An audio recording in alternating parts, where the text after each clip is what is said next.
The Little Albert experiment, one of the most sketchy psychology experiments ever cooked up in the name of science. Picture it, 1920, Johns Hopkins University.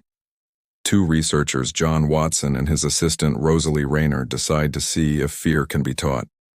Enter little Albert, a poor 9-month-old baby just vibing until the science squad shows up with a white rat and a steel bar. At first the kid is chill. Rats? Meh. But then they start banging that metal bar every time the rat shows up. Boom. Loud noise. Crying baby. Classic conditioning at its finest. Or should I say dumbest. After a few rounds, Albert freaks out at anything fluffy. White rats, rabbits, Santa beards, basically anything soft turned into pure terror. And here is the kicker. They never unconditioned him. They just let that fear ride. The kid was traumatized and no one knows what happened to him after. That is some real dark science they let them get away with in 1920.